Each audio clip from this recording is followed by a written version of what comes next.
don't scroll past this story.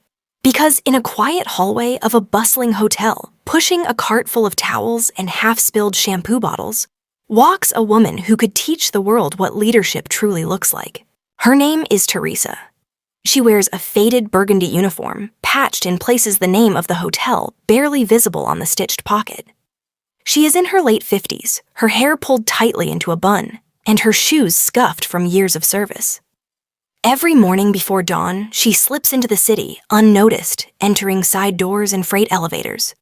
But what she carries isn't just linens and soap.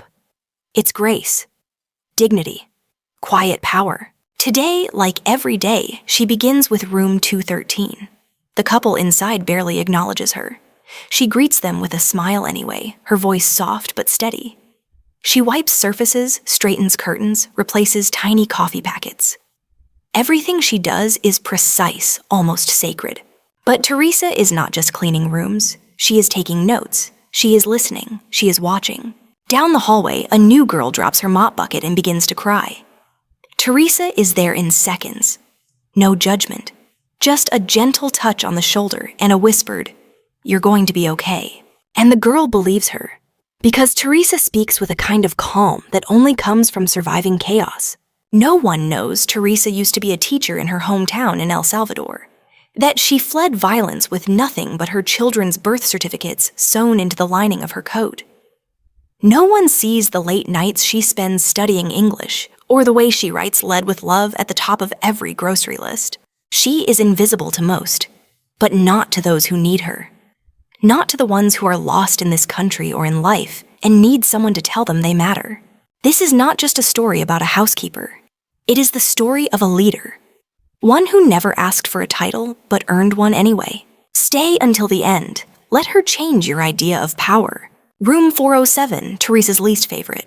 The window looks directly into a concrete wall. No skyline, no sunrise, just gray.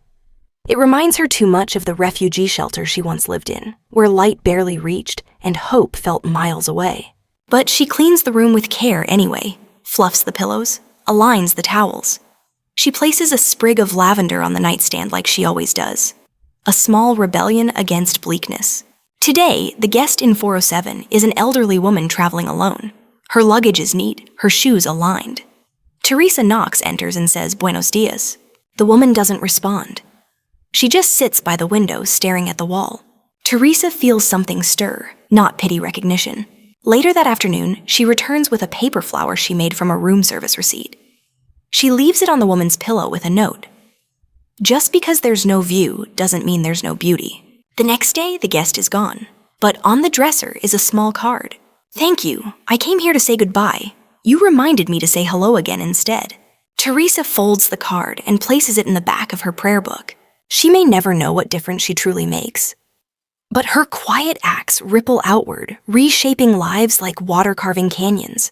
She was once voiceless, powerless. Now she gives others the courage to speak and stay.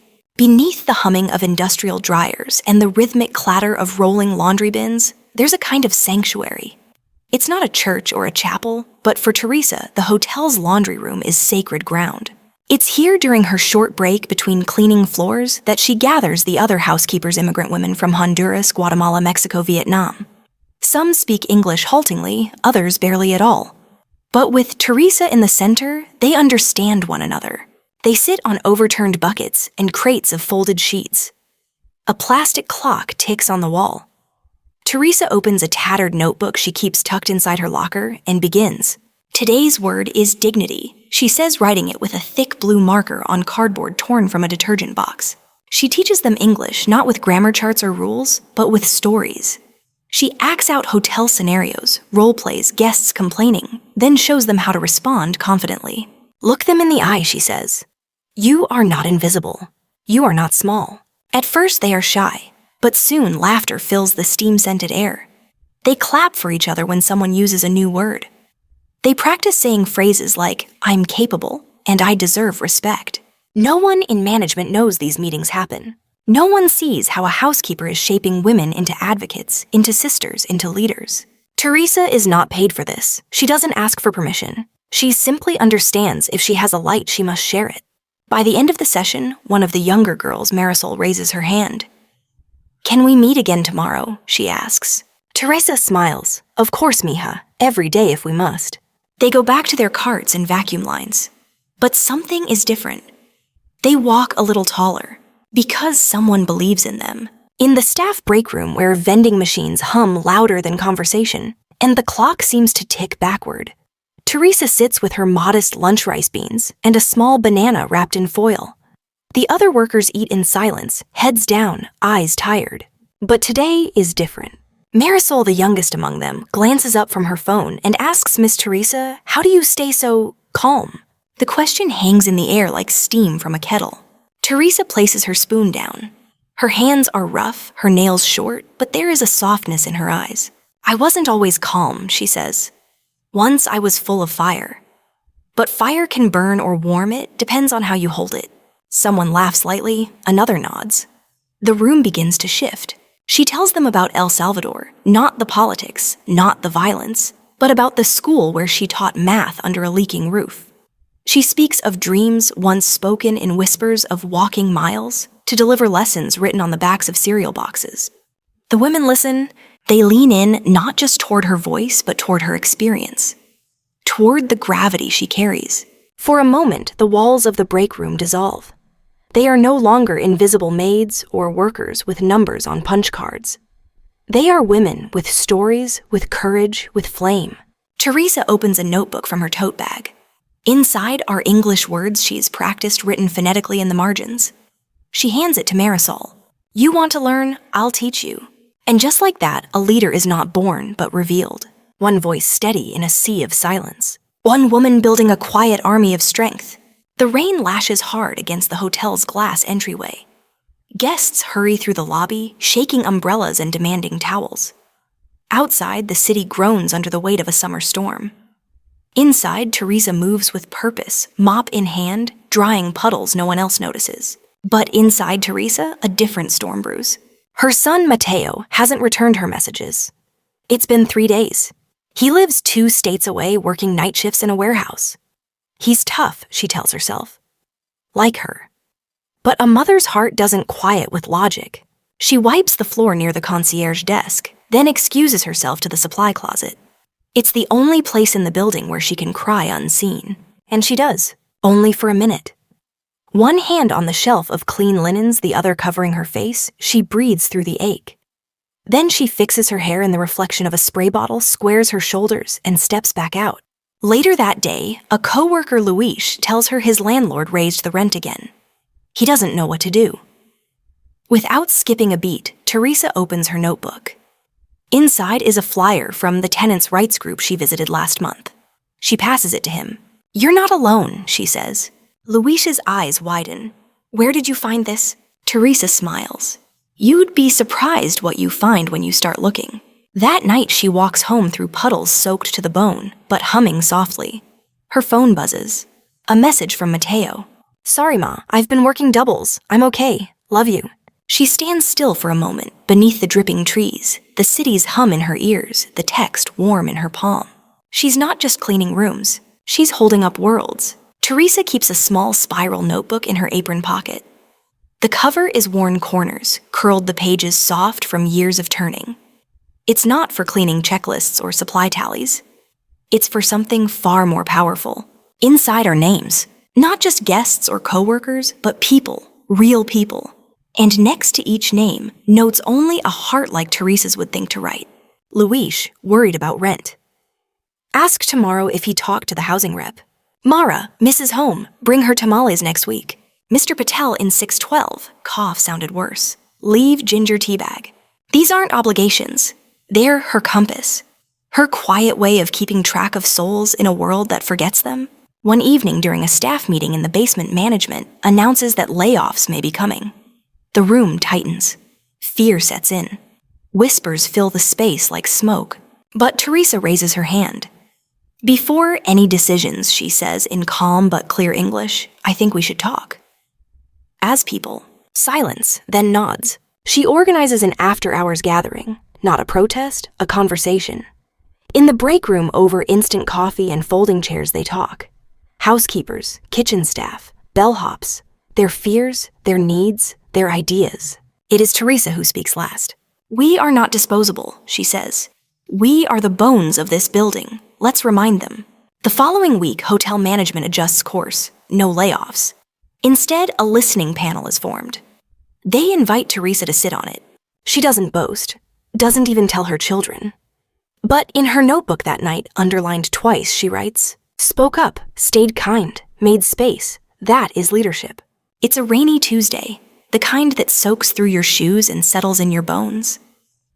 Teresa arrives early as always, her shoulders damp beneath her coat. The hotel is unusually busy. A convention in town room's overbooked staff stretched thin. By noon, the service elevator breaks. Panic sets in. The managers are in meetings. The bellhop disappears. The laundry bins pile up like forgotten burdens. Guests grumble in the lobby, their complaints sharper than the thunder outside. But not Teresa. She ties her apron tighter, slips off her shoes at the stairwell, and begins the climb 3 floors up, arms full of clean towels, a mop balanced like a staff of quiet resolve. 1 trip. 2. 3. On the 5th trip up, a young front desk trainee stops her. "Why are you doing this alone?" Teresa doesn't pause. Because the guests still need rooms. And the team needs a moment to breathe. There is no resentment in her tone. Only a fierce love for her work, her people, and the invisible harmony she knows must be maintained when everything else is falling apart. By evening, others join her, inspired, not ordered. The dishwasher, the barista, even the night security guard carry supplies up the stairs. Because when one woman chooses to rise, others follow.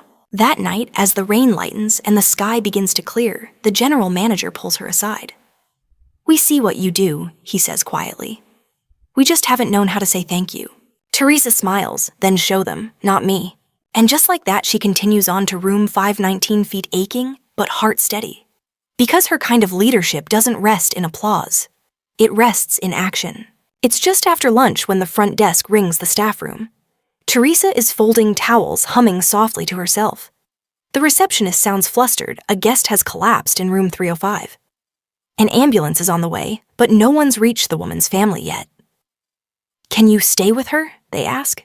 Teresa is already halfway down the hall before the call ends. Inside 305, a woman in her early 60s lies motionless on the carpet, eyes fluttering open, panicked.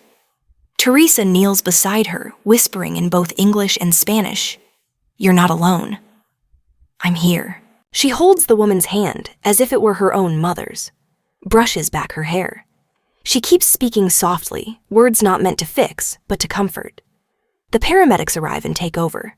But before they leave, the woman, now conscious, looks at Teresa and mouths, "Thank you." Later that evening, the general manager calls Teresa into his office. "You didn't have to do that," he says, voice low with something like awe. "I know," Teresa replies. "But sometimes what you don't have to do is exactly what makes you human." The hotel writes her up for protocol violation. She wasn't supposed to respond without security. But her coworkers. They leave notes in her locker. One reads, "If I ever collapse, I hope it's you who finds me." That night, Teresa walks home beneath the city lights, her back sore, but her heart steady. She may wear a name tag that says housekeeping, but in every hallway she enters, she restores something far deeper than cleanliness. She restores dignity, connection, compassion. The hotel is hosting a large convention today. Dozens of guests, overflowing trash cans, towels stacked high like miniature towers waiting to tumble. Chaos hums through every hallway like static. The new manager, young crisp clipboard in hand, is panicking. Staff are running late, supplies are missing, rooms aren't ready. His voice echoes short, sharp commands. But Teresa is calm. She steps in without being asked. She quietly reroutes the cleaning assignment swaps carts so the newer girls have lighter loads, and even helps the laundry crew, one of whom has a sick child and hasn't slept. She moves like music, smoothing every wrinkle in the day before it becomes a disaster. The manager doesn't notice, but the others do. By 3 p.m., the floor is back on track. Guests are happy. Team members are laughing in the break room again. It's not her job to lead. No one gave her the power. She just took responsibility. Because that's what real leaders do. They don't shout to be seen. They see what others miss. They step forward when others shrink. They carry burdens that aren't theirs to carry just to lighten the load. And that evening, when she's the last to leave, a sticky note waits for her on her locker. It's from the same manager. It simply says, "I noticed. Thank you." She smiles and tucks it beside her prayer book next to the card from room 407. Each small note, each silent thank you, they are her medals, her unspoken resume. She walks out into the dark street with aching feet and a heart full of quiet pride. The hotel is hosting a large convention today. Dozens of guests, overflowing trash cans, towels stacked high like miniature towers waiting to tumble. Chaos hums through every hallway like static. The new manager, young crisp clipboard in hand, is panicking. Staff are running late, supplies are missing, rooms aren't ready. His voice echoes short, sharp commands, but Teresa is calm. She steps in without being asked. She quietly reroutes the cleaning assignment swaps carts so the newer girls have lighter loads, and even helps the laundry crew, one of whom has a sick child and hasn't slept. She moves like music, smoothing every wrinkle in the day before it becomes a disaster. The manager doesn't notice, but the others do. By 3 p.m., the floor is back on track. Guests are happy. Team members are laughing in the break room again. It's not her job to lead. No one gave her the power. She just took responsibility. Because that's what real leaders do. They don't shout to be seen. They see what others miss. They step forward when others shrink. They carry burdens that aren't theirs to carry just to lighten the load. And that evening, when she's the last to leave, a sticky note waits for her on her locker. It's from the same manager. It simply says, "I noticed. Thank you." She smiles and tucks it beside her prayer book next to the card from room 407. Each small note, each silent thank you, they are her medals, her unspoken resume. She walks out into the dark street with aching feet and a heart full of quiet pride. Monday morning, a notice appears in the staff lounge mandatory meeting at 7 a.m. All housekeeping staff must attend. Whispers swirl. Some say layoffs. Others think it's just another protocol change. Teresa doesn't speculate. She simply shows up early, as always, coffee in hand and notebook ready. The meeting is held in a conference room. They rarely enter bright lights, leather chairs, stale air. The housekeeping team sits awkwardly around the table, eyes scanning the room. Then comes the announcement upper management has noticed a decline in guest satisfaction ratings. Changes are coming. Expectations will be raised. Standards will be reviewed. The new manager presents charts and numbers, but his words fall flat. He doesn't know their names. He doesn't know the rooms they clean or the backs they break to keep them spotless. And just when it seems like frustration might turn into hopelessness, a hand goes up. It's Teresa. She stands calm and clear. With all due respect, she says gently, clean rooms are only part of a guest's experience. What they remember most is how they feel. The room goes silent. She continues, "We can meet your standards, but we also need you to meet ours. Respect, communication, support." And then she says something no one expects. "If we're treated like leaders, we'll act like them." The silence shifts, not stunned but thoughtful. Afterward, several team members approach her. "Thank you for saying what we couldn't." The manager looks at her differently now, not as a staff member, as a peer. In that moment, Teresa isn't just heard, she is trusted. Leadership isn't about authority, it's about voice. And finally, hers is echoing in the rooms that used to shut her out. A week after the meeting, Teresa is called into the office. Not the manager's tiny back room this time, it's the HR office upstairs. A place she's only seen once before, years ago, when she signed her first contract. She smooths her hair dusts off her shoes and enters with quiet grace. Inside waits the manager and the regional director. They offer her tea. Her hands tremble as she lifts the cup. Not from nerves, but from the unfamiliarity of being seen. "We've reviewed your work," the director begins.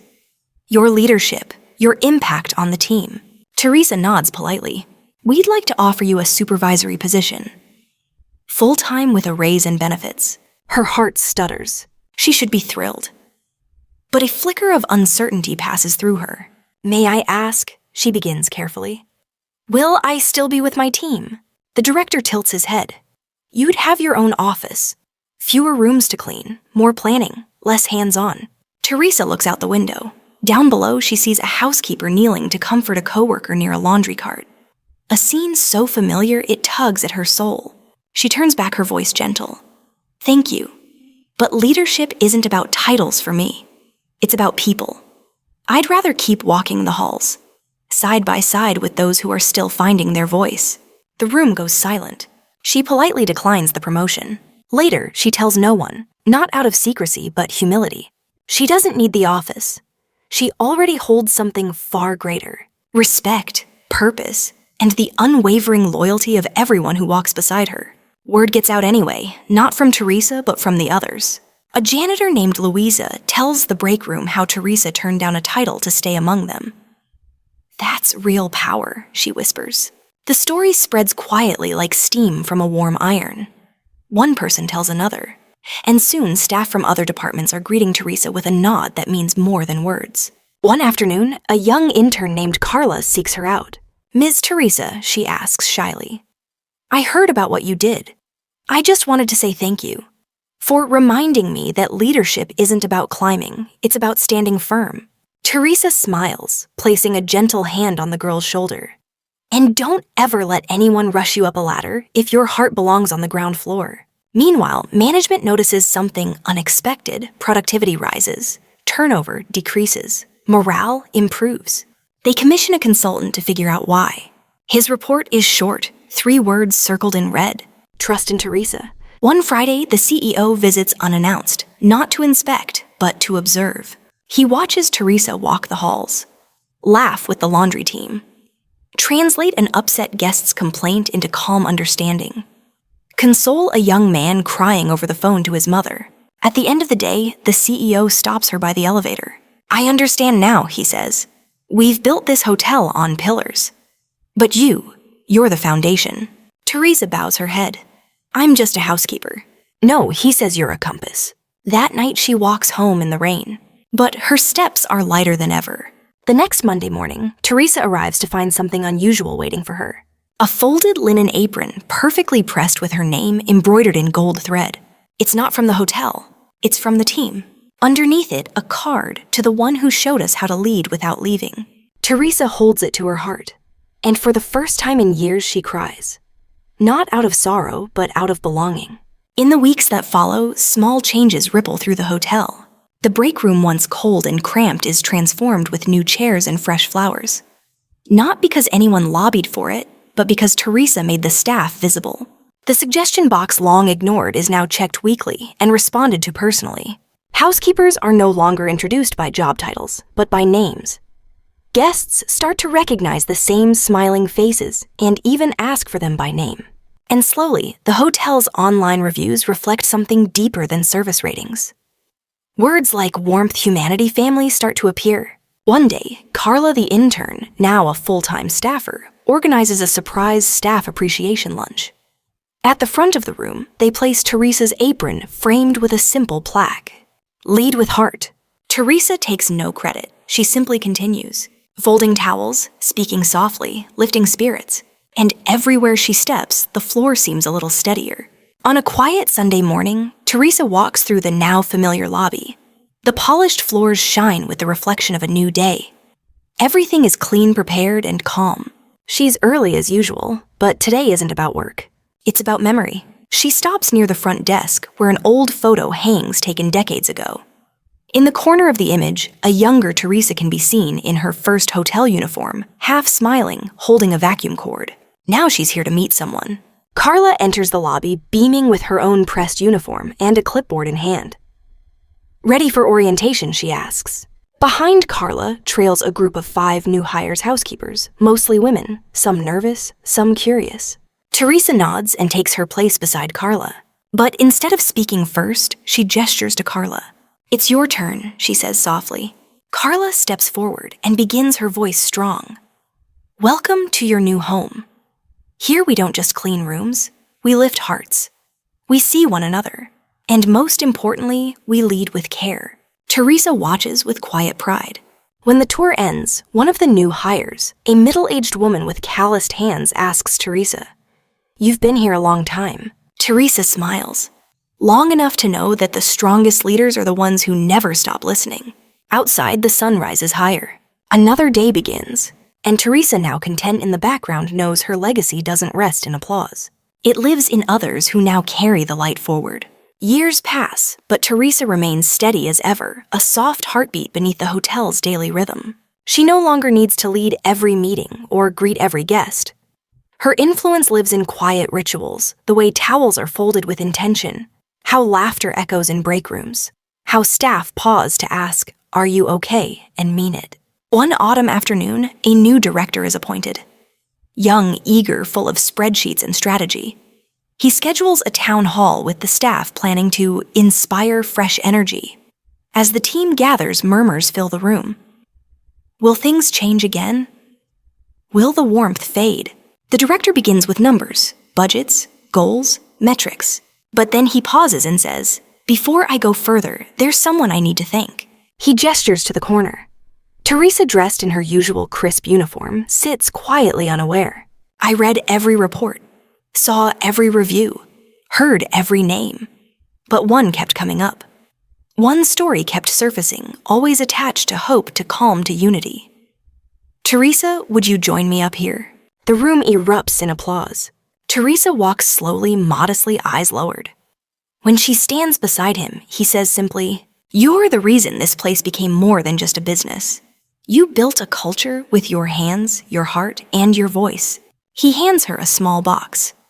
Inside, a medallion inscribed with the words, "She led with love." She's speechless. After the meeting, a young staff member approaches her and says, "I never had a mother figure until I came here. Thank you for being one." That night, Teresa walks home under a sky brushed with soft pinks and golds. Leaves swirl at her feet. She doesn't need grand farewells or monuments. Her legacy walks beside her in every grateful smile, every confident stride from someone she once mentored. And perhaps that's the true measure of leadership, not what you take with you, but what you leave in others. So now we ask you, if it were you, what would you do?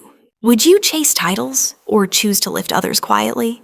Would you lead from the front or walk beside those still finding their path? We'd love to hear your story. Share your thoughts or tell us about a woman who changed your life in the comments below. Because sometimes the most powerful leaders wear aprons and carry brooms instead of batons.